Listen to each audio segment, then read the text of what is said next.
Pertemuan antara Presiden Joko Widodo dengan Ketua Umum Partai Nasdem Surya Paloh di Istana Minggu kemarin masih menjadi perbincangan hangat. Muncul berbagai anggapan apakah akan ada koalisi. Presiden Jokowi bilang pertemuan ini menjadi awal yang baik untuk menyatukan semua pihak. Meski begitu, Jokowi menolak jika dirinya menjadi jembatan kepentingan politik antar parpol. Hal ini merujuk pada koalisi perubahan yang dinakodai Nasdem dan koalisi parpol pengusung Prabowo Subianto. Pertemuan politik biasa. Itu Bapak yang mengundang atau Pak Surya Paloh yang mengajukan diri? Saya kira dua-duanya tidak perlu lah siapa yang mengundang siapa yang nggak perlu. Yang paling penting memang ada pertemuan dan itu akan sangat bermanfaat bagi perpolitikan kita, bagi negara. Saya kira yang paling penting itu. PDIP yang siap untuk diri ya, ditanyakan aja kepada beliau-beliau yang ada di PDI Perjuangan. Pak, ajakan kalau Bapak harapan ke Pak Surya Paloh kepada Nasdem apa sih Pak? Ini baru awal-awal. Tapi itu sebetulnya saya itu hanya menjadi jembatan. Yang paling penting kan nanti partai-partai lah. Sementara calon presiden yang diusung Partai Nasdem yaitu Anies Baswedan merespon jika pertemuan Surya Paloh dengan Jokowi tidak merubah sikap Partai Nasdem dan tetap konsisten dalam koalisi perubahan serta tidak ada pergeseran apapun. Anies menegaskan pertemuan Jokowi Paloh adalah hal yang biasa-biasa saja. Baik-baik saja, dan saya tidak melihat ada perubahan sikap. Sikap tetap konsisten berada di dalam koalisi perubahan itu tidak. Saya mengatakan tidak ada pergeseran. Sampai komunikasi dan tidak ada pergeseran posisi sama sekali nggak ada. Wakil Ketua Umum Partai Gerindra Habibur Rahman menegaskan bahwa langkah Presiden Joko Widodo untuk berkomunikasi sebagai cara positif mendinginkan suasana. Presiden dinilai menjembatani hubungan dan komunikasi para ketua umum partai politik atau kubu-kubu yang saat ini terpisah karena momentum pemilihan presiden ini. Tepat sekali kalau Pak Jokowi bisa menjadi penghubung atau penengah terkait situasi politik terakhir. Ya. Wajarlah kalau misalnya di event pemilu sebesar ini, ya setelah pencoblosan ada pihak-pihak yang merasa tidak puas, ya situasi juga masih cukup hangat dan kita kan perlu segera mengkondisikan pendinginan lah agar apa? Agar kita bisa kembali hidup normal ya sebagai bangsa, pemerintahnya bisa kembali bekerja melayani rakyat. Jika benar adanya koalisi, bagaimana sebenarnya simulasi potensi suara parpol berdasarkan partai pengusung dalam Pilpres 2024? Jika parpol pengusung Prabowo Gibran masuk ke pemerintahan, potensi suaranya mencapai 41,8% suara di DPR. Sementara, jika parpol pengusung Anies Mohaimin dan Ganjar Mahfud berkoalisi di luar pemerintahan atau sebagai oposisi, maka gabungan dari PDIP, PKB, Nasdem, PKS, dan P3 berpotensi mencapai 48,7% suara. Kami tegaskan, ini hanya simulasi berdasarkan hasil hitung suara sementara KPU. Namun dalam pemerintahan demokratis, prinsip check and balance tetap dibutuhkan agar demokrasi berjalan sehat. Lalu, apa makna pertemuan Jokowi Paloh minggu kemarin? Akankah ada otak-atik koalisi atau tetap teguh menjadi oposisi? Tim Liputan Kompas TV.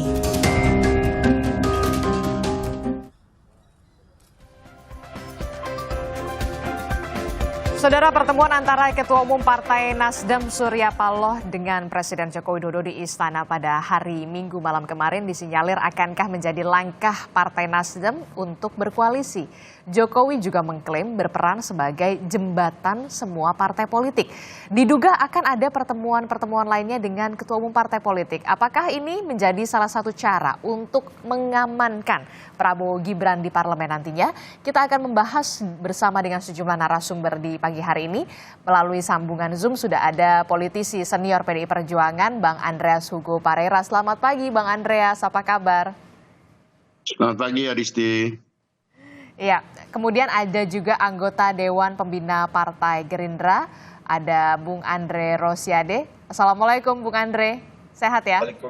Waalaikumsalam warahmatullahi wabarakatuh. Selamat pagi Adisti, Bang Andreas dan Pak Kunto. Selamat pagi. Iya. Ya, Dan alhamdulillah juga sehat. di studio ada analis komunikasi politik dari Universitas Padjadjaran, ada Mas Kunto Adi Wibowo. Selamat pagi, Mas Kunto. Selamat pagi. Kabar baik ya? Alhamdulillah baik-baik. Iya, nanti juga akan segera menyusul bergabung dalam dialog di Sapa Pagi hari ini ada dari juru bicara Timnas Anies Mohaimin, ada Pipin Sopian, Kang Pipin, tapi nanti kita masih akan menunggu kehadiran dari Kang Pipin ini melalui sambungan Zoom. Saya pertama-tama ke Bang Andreas Hugo Parera dulu nih dari PDI Perjuangan.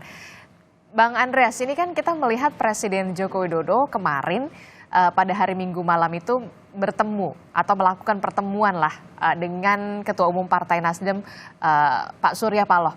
Nah, kalau dari PDIP sendiri melihatnya betul ini katanya menjadi Presiden Joko Widodo ini ingin menjadi jembatan bagi semua partai politik. Jembatan, memang ada yang terpisah-pisah selama ini, Bung Andreas.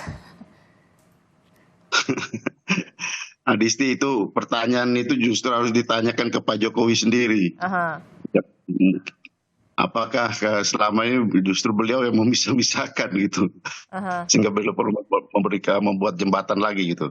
Tapi terlepas dari itu, Adisti, artinya soal pertemuan saya nggak tahu, kita nggak tahu persis apa yang menjadi topik pertemuan juga. Tapi saya kira saat ini yang lebih penting adalah kita tetap mengikuti proses pemilihan umum yang belum selesai. Baik itu di tingkat pemilihan presiden maupun pemilihan legislatif, yang penghitungan saya masih di daerah nih, Adisti. Oke. Dan penghitungan hari-hari ini masih di tingkat kecamatan di PPK gitu. Dan itu masih berjalan terus dengan segala macam peristiwa-peristiwa yang terjadi juga di dalam penghitungan manual berjenjang yang terjadi di tingkat dari tingkat TPS kemarin tanggal 14 Februari, kemudian hari-hari ini masuk di tingkat kecamatan PPK. Nanti kemudian ke kabupaten, kemudian ke provinsi, dan kemudian baru tingkat nasional. Itu satu hal. Kemudian kita juga tahu bahwa ya para pengamat masyarakat melihat proses pemilu yang sedang berjalan ini penuh dengan peristiwa-peristiwa yang patut menjadi pertanyaan. Dalam hal ini tentu kita semua juga melihat dan ada tuntutan yang sangat kuat di masyarakat soal pentingnya perlunya audit forensik terhadap sistem IT yang berjalan, yang bekerja di KPU. Saya kira kita perlu menghormati ini, proses-proses ini, dan tidak membicarakan dulu terlalu jauh soal yang hal-hal Jadi yang lain. menurut Bung Andreas ini terlalu jauh begitu, terlalu dini. Apakah ini bisa dikatakan sebagai upaya tadi Pak Presiden mengatakan sebagai jembatan? Mau nggak dijembatani kalau PDI Perjuangan sendiri? Atau sudah punya jembatan lain? Ini kan sebenarnya upaya untuk memberikan legitimasi terhadap proses yang sedang berjalan ini gitu, yang belum selesai gitu. Nah itu kan semua kita juga bisa melihat itu gitu, bahwa dengan cara ini kan sebenarnya ingin memberikan legitimasi yang proses yang sedang berjalan yang sebelumnya yang sebenarnya ya masih di dalam proses dan ya belum selesai lah. Artinya pemilu sudah berlangsung tapi proses pemilu itu sendiri belum selesai. Oke, Bung Andre, kalau kata Bang Andreas mengatakan ini masih terlalu dini sebenarnya, masih terlalu jauh, proses pemilunya saja belum selesai begitu. Harus ada yang perlu dibenahi, salah satunya adalah tadi soal IT KPU juga, kemudian masih proses pemilunya juga masih berjalan. Nah, langkah Presiden Joko Widodo ini dikatakan oleh Bung Andreas ini terlalu dini. Anda sepakat soal itu? Jadi begini, ada beberapa hal. Pertama, pemilu sudah selesai, ya, pencoblosan sudah selesai. Memang yang belum selesai itu adalah rekapitulasi hitung berjenjang yang sedang kita lakukan, yang disampaikan oleh Bang Andreas tadi di tingkat kecamatan, nanti naik ke kota, kabupaten, provinsi, dan akhirnya di tingkat nasional. Ini yang sedang kita lakukan dan kita awasi secara bersama-sama rekapitulasi itu, bukan penghitungan yang sirekap yang diakui oleh kita semua, oleh undang-undang, oleh KPU dan seluruh partai politik, ya hitung manual ini. Makanya senior saya Bang Andres lagi jaga gawang di NTT sana untuk memastikan suara beliau aman itu. Nah, sehingga beliau masih di lapangan. Nah, jadi memang itu lagi berjalan. Tapi tentu sambil itu berjalan, saya rasa tidak ada salahnya pertemuan-pertemuan antar tokoh, presiden dengan tokoh lain dengan tokoh lain. Untuk apa? Untuk mendinginkan suasana. Kita boleh beda pilihan, ya, beda pandangan, tapi tentu ya pemilu sudah usai, kita harus kembali mendinginkan suasana, merajut kebersamaan sebagai keluarga besar NKRI, gitu loh. Nah, bicara koalisi tentu masih jauh.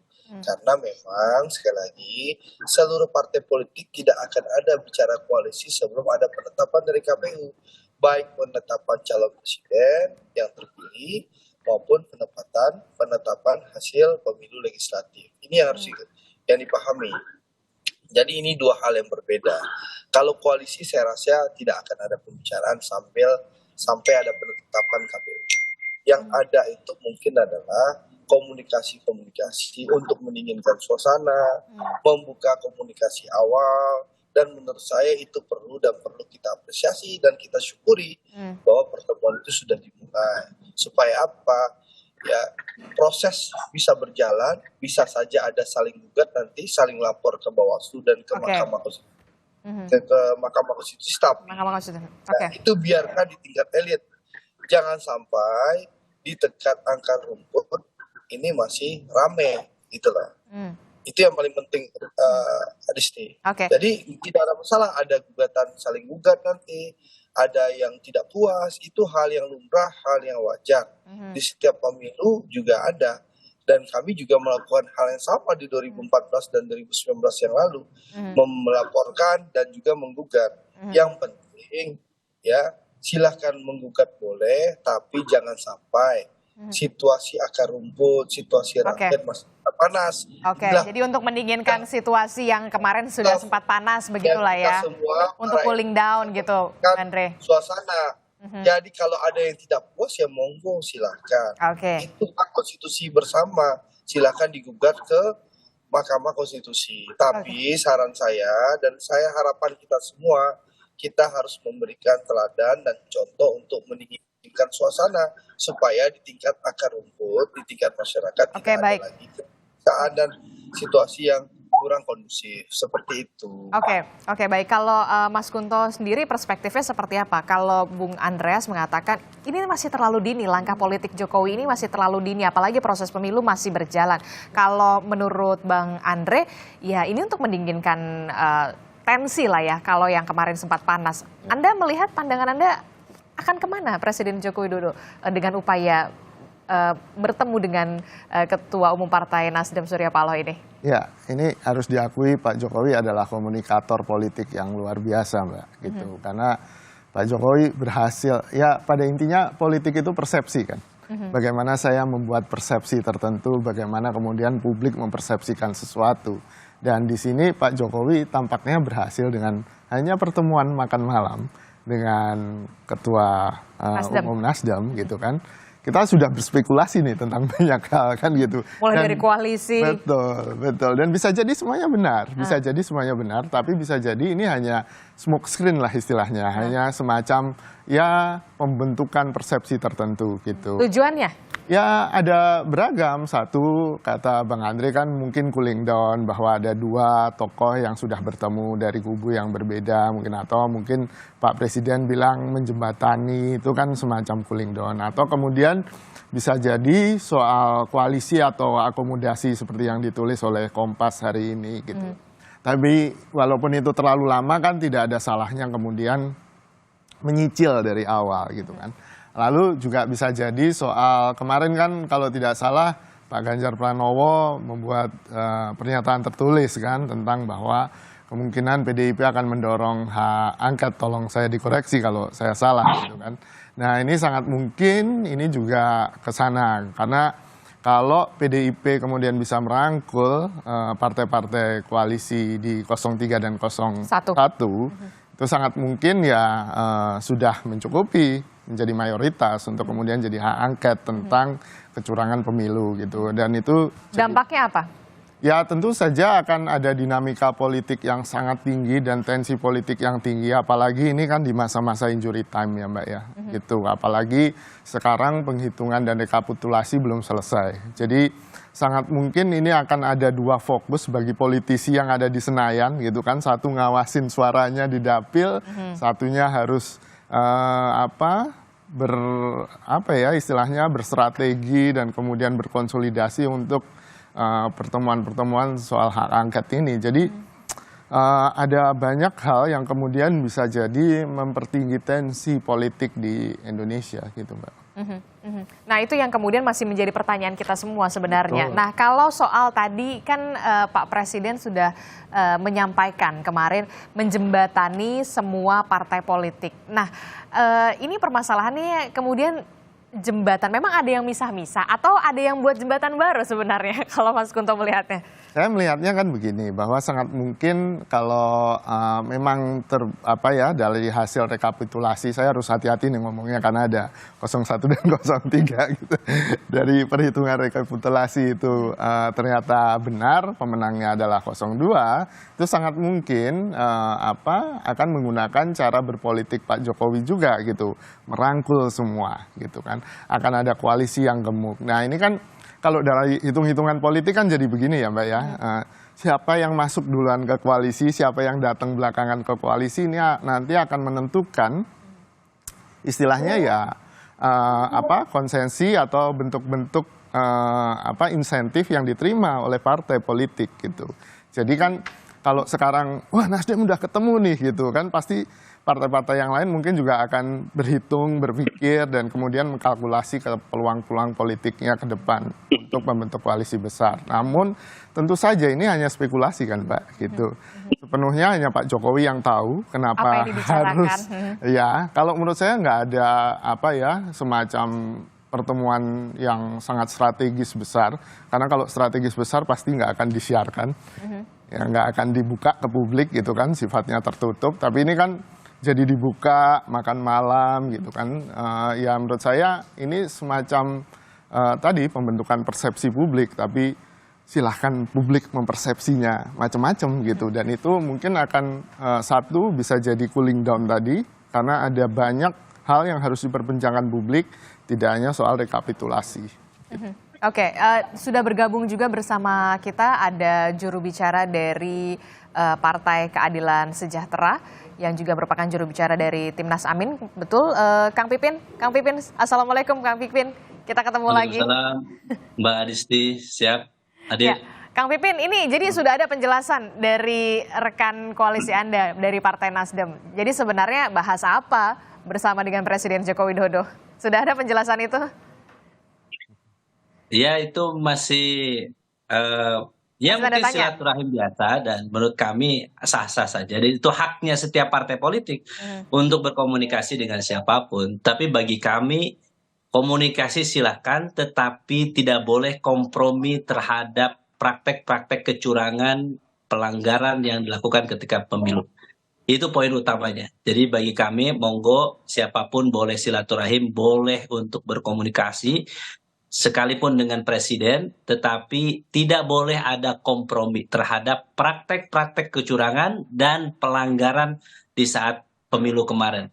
Dan kami sangat berharap bahwa komunikasi itu dijalin untuk mempertegas sikap. Yang kami pahami saat ini adalah bahwa memang sudah ada kesepakatan antara PKS, Nasdem, PKB bersama dengan Amin untuk bersama-sama konsisten di garis perubahan ini. Jadi itu sebetulnya, dan kita sangat sampai saat ini menanti bagaimana keputusan dari KPU. Belum ada keputusan resmi kecuali memang keputusan Mas Bowo ya atau dan teman-teman yang lain dari lembaga survei terkait dengan berapa hasil quick count. Hasil quick count tidak menjadi hasil yang resmi bagi kita, tetapi kita akan menunggu. Dan saat ini semua pihak, terutama saksi-saksi kami saat ini masih berjibaku siang malam menginput data, menjaga, memastikan tidak ada garong yang mengambil hak rakyat ketika proses penghitungan. Jadi sebetulnya ini masih masa-masa rentan bagi kita semua, bahwa ketika suara rakyat sudah diputuskan, sudah ditentukan 14 Februari kemarin, mereka sudah mencoblos, tetapi banyak saat ini upaya untuk jual beli suara, upaya untuk menaikkan, menggelembungkan suara dan sebagainya. Jadi sekali lagi kami berharap bahwa silaturahim monggo, tapi tidak boleh kompromi terhadap proses ketika ada kecurangan, ada pelanggaran yang dilakukan oleh siapapun, termasuk oleh pimpinan negara ketika menggunakan politisasi bansos sebagai bagian dari strategi kampanye, kemudian politisasi aparatur sipil negara, para penegak hukum untuk mengintimidasi dan sebagainya. Dan juga terakhir adalah yang kami harus sampaikan, ini mungkin diakui oleh banyak kalangan, money politik yang terstruktur, sistematis dan masif terjadi pada hari H. Saya kira itu harus diungkap dan menjadi PR kita. Jadi jangan sampai pertemuan-pertemuan elit itu menihilkan, menegasikan kecurangan dan pelanggaran yang terjadi secara terstruktur, sistematis dan masif.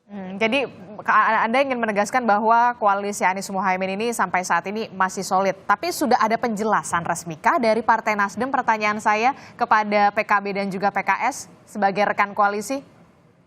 Ya, kemarin sebetulnya sudah ada pertemuan antara sekjen partai, ketiga partai, kemudian membahas bagaimana tentang lebih banyak bahasannya adalah terkait dengan hasil suara, rekapitulasi, dan pengumpulan data-data kecurangan dan pelanggaran yang terjadi sebelum pemilu, saat pemilu, dan pasca pemilu. Jadi fokusnya memang ke sana. Oke, berarti belum ada penjelasan soal pertemuan Pak Surya Paloh dengan Presiden Joko Widodo dong dari Partai Nasdem sendiri? Ya, selama ini yang jelaskan lebih banyak tadi silaturahim biasa, kemudian makan malam, dan mungkin itu sebagai simbolik untuk silaturahim, tetapi kita tidak tahu hasil seperti apa yang dilakukan kedua belah pihak. Tetapi lagi-lagi kami harus sampaikan bahwa Timnas Amin, wabil khusus kami dari PKS, saat ini fokus untuk mengawal suara di masing-masing tahapan. Oke, baik. Itu tadi penjelasan dari Kang Pipin lah ya, kalau mengatakan saat ini masih fokus soal tahapan proses pemilu begitu ya. Nah, Bung Andreas, ini kan tadi Mas Kunto menyatakan bahwa memang betul, saya baru saja melihat di artikel-artikel online begitu ya. Calon presiden Anda, calon presiden nomor 3, Ganjar, mendorong DPR menggunakan hak angket dugaan kecurangan Pilpres 2024. Seurgensi itukah? Ya, apakah kita tidak melihat bahwa pemilu yang demokratis sebagaimana yang kita impikan itu urgen? Saya kira itu pertanyaan yang bermakna untuk proses yang sedang berjalan ini gitu. Dan saya kira ya seperti apa yang disampaikan oleh Mas Ganjar, saya melihat bahwa kalau kita bicara di lembaga-lembaga yang sekarang praktis seperti MK, apakah kembali ke MK yang kita tahu bahwa proses yang sebelumnya terjadi, begitu banyak proses manipulasi dan yang kemudian menghasilkan yang seperti sekarang kita lihat, apakah itu harus kembali ke sana sehingga saya kira apa yang disampaikan oleh Mas Ganjar adalah ya kita kembalikan ke rakyat gitu, dan salah satu poin rakyat itu ada di DPR gitu, yaitu ya hak angket misalnya. Jadi kalau dari PDI Perjuangan sendiri, kalau ya kita masih fokus pada proses penghitungan ini. Kita masih fokus pada proses penghitungan, dan ini akan menunjukkan kepada rakyat bahwa kita konsisten dengan keinginan kita untuk pemilu yang ya fair, pemilu yang adil, jujur, dari bukan hanya ketika proses penghitungan, tapi juga bagaimana sejak awal gitu. Artinya sebelum tanggal 14 Februari, kemudian pada saat tanggal 14 Februari, tadi juga Mas Pipin sampaikan bagaimana peristiwa-peristiwa yang terjadi pada 14 Februari dan juga pasca 14 Februari yang belum selesai gitu. Jadi makanya tadi kalau saya katakan bahwa upaya sekarang apa yang dilakukan oleh ya kalau saya melihat secara persepsi dari tadi kalau meminjam istilahnya Pak Kunto tadi, persepsi yang politik itu persepsi yang ingin dibangun ada sekarang adalah ya memberikan legitimasi, legalisasi awal terhadap proses pemilu yang dengan berbagai catatan yang kecurangan-kecurangan yang terjadi selama ini gitu. Jadi saya kira kita jangan terjebak di dalam upaya legalisasi dan legitimasi awal yang diberikan melalui para elit politik gitu. Nah saya kira ini yang harus menjadi perhatian kita dan ya kita berhati-hatilah terhadap semua upaya-upaya yang ya dibangun melalui persepsi-persepsi tadi gitu. Karena selama ini persepsi-persepsi itu juga banyak menjebak kita ke dalam ya hal-hal proses pemilu yang kita tahu menjadi tidak fair gitu. Oke, Kang Pipin ini kalau saya melihat membaca calon presiden nomor urut 3 Ganjar Pranowo ini mengajak koalisi Anies Muhaimin pakai hak angket DPR untuk mengusut potensi kecurangan pemilu. Dari koalisi 01 sendiri, koalisi Amin sendiri, bagaimana menanggapi ini? Ya tentu kami akan mengkaji itu ya, dan kami akan mempertimbangkan apakah opsi itu bisa kita lakukan ya. Dan kalau kita melihat banyak pelanggaran, banyak praktek kecurangan yang terjadi, yang dugaannya adalah dilakukan secara terstruktur, sistematis dan masif, memang salah satu langkah yang bisa dilakukan adalah menggunakan hak angket. Tapi kami harus sampaikan bahwa langkah ini langkah yang strategis. Tentu kami akan membahasnya dengan seksama usulan dari Mas Ganjar ya, dan saya kira tidak ada salahnya misalnya kita memang mengkaji ini, mengambil salah satunya mempertimbangkan untuk mengambil sikap ini untuk tadi mengungkap. Jadi hak angket adalah hak yang dimiliki oleh anggota dewan untuk memastikan apakah yang sudah dilakukan oleh eksekutif, presiden sudah benar atau melanggar konstitusi dan undang-undang. Saya kira inilah yang kita harapkan sejak ya saya kira 5 tahun terakhir ya, ketika kami oposisi merasa sendiri, kemudian tidak bisa hak angket yang kami usulkan terkadang memang tidak bisa tidak bisa berjalan karena kami hanya 8% di PKS. Dan saya kira upaya ketika ada kecurangan, ada pelanggaran, ada proses melawan hukum yang dilakukan oleh siapapun, maka seluruh proses itu bisa dilakukan, termasuk hak angket. Dan sekali lagi kami tentu akan mempertimbangkan ini, mengkaji dengan seksama usulan ini, dan ini menurut kami adalah cara konstitusional, cara bagaimana Undang-Undang MD3 memberikan keluasan kepada anggota dewan untuk melihat ini tidak hanya melihat sebagai pelanggaran di pemilu, tahapan-tahapan pemilu, tetapi ruang untuk bisa menggunakan. Kenapa? Karena tadi ada cawe-cawe yang di luar batas, ada offset yang dilakukan oleh lembaga eksekutif yang dipimpin oleh presiden. Di situ saya kira DPR memiliki hak untuk menggunakan haknya tersebut. Oke, bagaimana kemudian respon dari Bung Andre Rosiade selaku dari kubu 02 yakni Prabowo Gibran jika memang nantinya kubu 01 dan juga 03 ini betul-betul bersepakat untuk menggunakan hak angket untuk mengusut kecurangan pemilu? Jangan dijawab dulu Bung Andre, kita akan jeda dulu sejenak bersama kami, tetaplah bersama kami di Sapa Indonesia Pagi.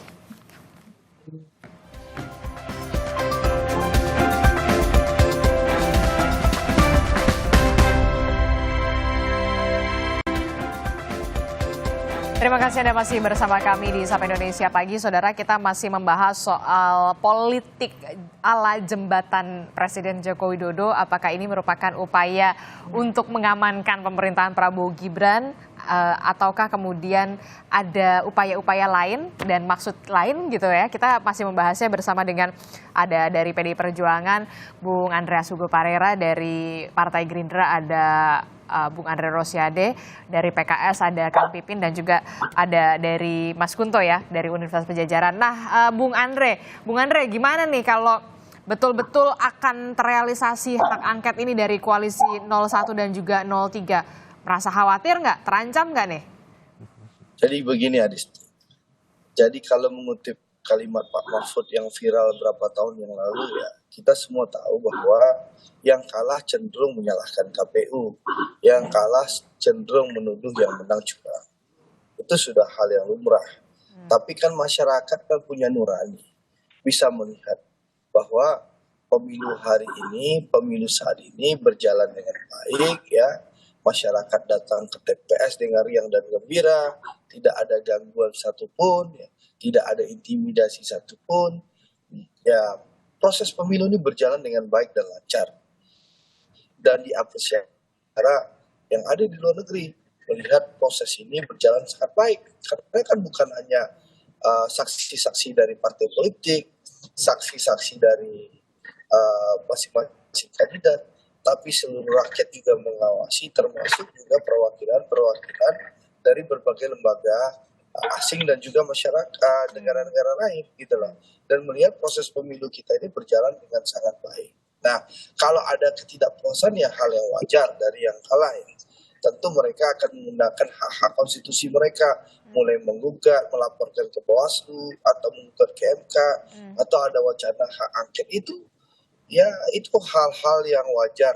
Tapi masyarakat kan tahu bahwa opini, narasi, TSM yang disebut tadi kan itu narasi-narasi penyesatan. Karena masyarakat mengetahui bahwa pemilu ini berjalan dengan baik dan normal. Bahkan sekarang kalau kita lihat, kita rasakan dan kita ke lapangan langsung, itu perhitungan manual di kecamatan pun berjalan dengan sangat baik dan situasi sangat kondusif. Kalau ada yang dibilang oleh Pipin tadi ada proses penggelembungan. Tapi kan proses penghitungan sekarang lagi dihentikan dulu sementara karena Sirekapnya masih bermasalah, Bung Andre. Sirekap itu kan kesalahannya ada di KPU, IT-nya KPU. Silakan Komisi 2 nanti memanggil KPU dan menyelidiki. Saya rasa tidak ada masalah. Nah, yang jelas kan perhitungan manual sedang berjalan. Kita awasi sama-sama. Nah, kalau ada isu penggelembungan itu, saya cenderung melihat, saya ini bukan juru bicara doang ya. Saya ini ketua Partai Gerindra Sumatera Barat, ketua tim kampanye daerah. Saya orang lapangan, saya melihat kondisi bahwa yang disampaikan Pipin ada proses penggelembungan itu permainan antar caleg. Yang saya lihat, saya analisis. Bung Andre? Bukan ada, tidak ada urusan soal pilpres, Adisti. Jadi ini soal pencalekan, permainan antar caleg, kompetisi antar caleg gitu loh. Yang merasa mungkin suaranya kurang, mulai lobby kanan kiri, kasak kusuk kanan kiri. Tapi kalau pilpres semua normal dan baik-baik saja gitu loh. Apalagi apalagi kita tahu jarak suara begitu besar. Yang nomor 02 57%, yang 01 mohon maaf hanya 24%, yang 03 mohon maaf hanya 17%. Jadi kita hormatilah hak rakyat menentukan pilihan. Jangan sampai orang yang kalah, yang minoritas memaksakan kehendak dengan melakukan narasi-narasi yang sesat, TSM, tapi nggak ada buktinya gitu loh. Karena saya kan pengalaman juga berkoalisi dengan teman-teman Pipin ini. Cara TSM, tapi setelah diminta buktinya, datanya, ternyata. Ya kan Anda juga waktu itu juga. Dua kali kita tidak membuktikan di Mahkamah Konstitusi. Jadi menurut saya, tapi itu hak yang kita hormati, monggo silahkan. Tapi yang perlu saya garis bawahi, pemilu ini berjalan dengan baik, rakyat sangat bahagia, rakyat sudah menentukan pilihan, jangan sampai ya suaranya kecil, memaksakan kehendak, dan mohon maaf, silahkan untuk menggunakan hak konstitusi. Tapi saran saya, jangan sampai masyarakat di bawah kita panas-panasin. Silakan hak-haknya dipergunakan, tapi kita jaga situasi masyarakat di bawah kondusif, karena perhitungan manual pun di bawah sangat kondusif, sangat baik. Gitu. Yang ramai ini kan Sirekap ini yang bikin Ya. kita semua. Silakan Kang Pipin menanggapi respon dari Bung Andre sesama dulu rekan koalisi 5 tahun yang lalu ini gimana nih? Ya. Mungkin Bang Andre pura-pura lupa atau bagaimana ya. 2019 itu kan Bang Andre termasuk kubunya dan saya itu bagian dari waktu itu bagaimana proses kecurangan yang juga disebutkan oleh Bang Andre sebagai TSM dan juga sampai yang marah-marah memprovokasi waktu 2019 juga langsung Pak Prabowo yang menyebutkan bahwa lembaga survei itu para pembohong dan juga yang marah-marah tentang politisasi bansos 2018-2019 juga Bang Andre sebetulnya. Jadi dan kemudian memobilisasi massa untuk melakukan perlawanan juga adalah kubunya Bung Andre. Jadi maksud saya adalah terkadang orang yang saat ini terkadang lupa bagaimana dulu proses di 2019. Makanya saya sangat sedih sekali ya melihat fenomena di antara kita ini tutup mata terhadap proses kecurangan. Kami sangat memahami dalam pertarungan kompetisi. Saya sebutkan ini bukan perang, tapi kompetisi. Ada yang kalah dan yang menang itu biasa saja. Tetapi yang menjadi persoalan adalah ketika orang yang menang terus menggunakan segala cara, menghalalkan segala cara, menyabet semua peraturan, mengambil keuntungan dengan menggunakan fasilitas negara, program negara berupa bansos yang nilainya sampai ratusan triliun dan kemudian memobilisasi aparatur negara untuk mengintimidasi, untuk mengarahkan pilihan. Kita tidak menghendaki ketika ada yang menang dengan cara curang kemudian menutup mata dengan seluruh proses yang saat ini dilakukan seakan-akan kami menyampaikan bahwa ini narasi-narasi sesat dan sebagainya. How come? Bagaimana kita cara bernegara seperti ini gitu? Dan ketika memang ada cara-cara hak angket, cara-cara konstitusional untuk melakukan penyidikan di DPR RI, apakah ini bisa dilakukan atau tidak, kita gunakan itu cara-cara konstitusional. Dan kita ingin, bagaimana kita merasa bahwa ini pemilu oke-oke saja, baik-baik saja. Kemudian tiba-tiba harus dihentikan proses penghitungan, berarti ada sesuatu yang salah, yang saat ini kita saksikan bersama. Jadi, di antara kita sudah merasa unggul, padahal KPU belum mengumumkan, kemudian kita merasa bahwa sudah menjadi pemenang, terus kemudian kita berpikir sudah bagi-bagi kekuasaan dan sebagainya, padahal KPU belum mengumumkan.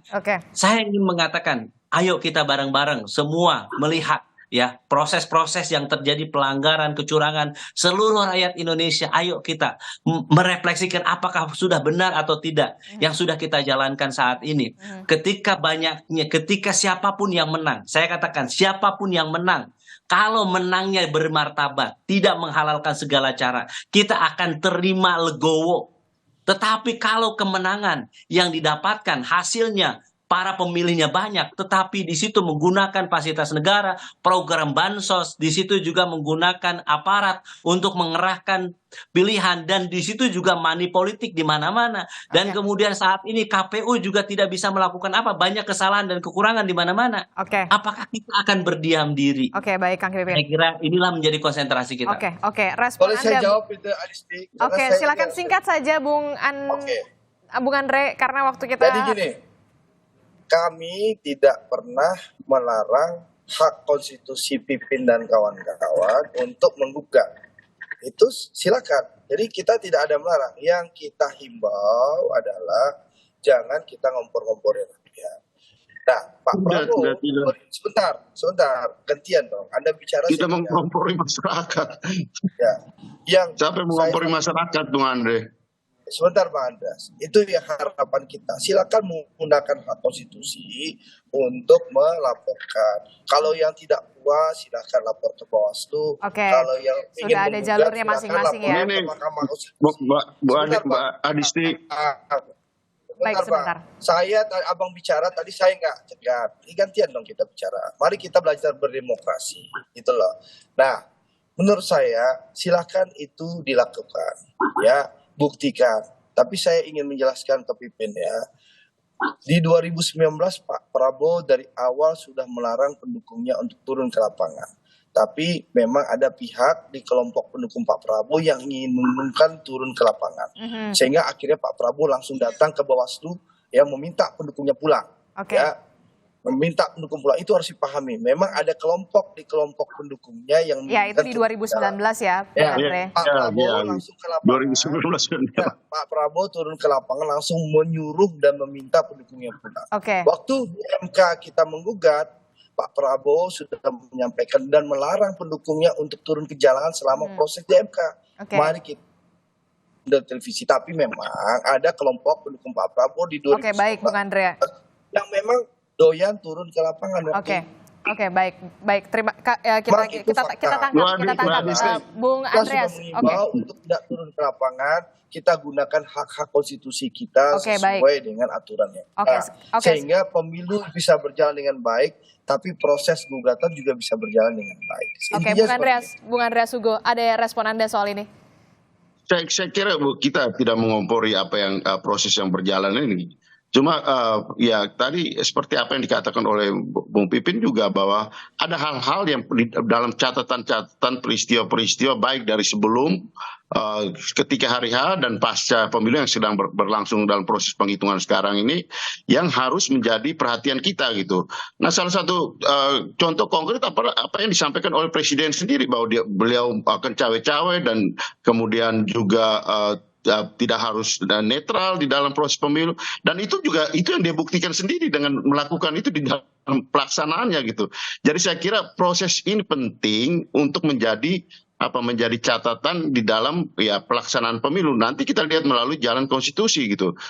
Itu bisa salah satunya seperti apa yang diusulkan oleh Mas Ganjar, bahwa proses melalui hak inisiatif, hak angket itu bisa dilakukan gitu. Jadi yang penting adalah kita tidak terlalu pagi memberikan legitimasi, legalisasi terhadap proses yang sedang berjalan ini gitu. Dengan membentuk opini-opini bahwa ada koalisi dan oposisi, karena ketika bicara tentang koalisi dan oposisi adalah pada saat yang sama kita memberikan legalisasi dan legitimasi terhadap proses yang berjalan gitu. Kalau dari PDI Perjuangan sendiri kan kita melihat ya, di dalam pemerintahan dan di luar pemerintahan itu sama-sama terhormat ya. Kalau dari sikap politik PDI Perjuangan sendiri, kalau saya melihat tak masalah begitu kalau jika nantinya menjadi bagian dari mengawasi pemerintahan, atau seperti apa?